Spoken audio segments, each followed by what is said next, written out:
সবাইকে ঐক্যবদ্ধ থাকার আহ্বান জানিয়ে সেনাপ্রধান জেনারেল ওয়াকারুজ্জামান বলেছেন, হানাহানি না করে দিন শেষে দেশ ও জাতির দিকে খেয়াল করে সবাইকে এক থাকতে হবে।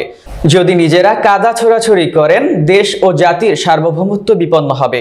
আমি সতর্ক করে দিচ্ছি, পরে বলতে পারবেন না যে সতর্ক করিনি।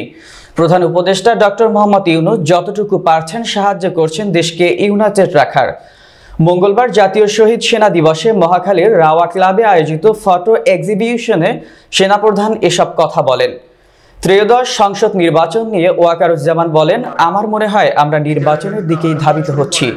এর আগে আমি বলেছিলাম 18 মাসের মধ্যেই একটা নির্বাচন হবে। ডিসেম্বরের মধ্যে একটা সুষ্ঠু ও নিরপেক্ষ নির্বাচন প্রত্যাশা করছি। ডক্টর ইউনূস এ বিষয়ে যথাসাধ্য চেষ্টা করেছেন। নাইলে আপনারা বলবেন যে আমি আপনাদের সতর্ক করিনি। আমি সতর্ক করে দিচ্ছি আপনাদের।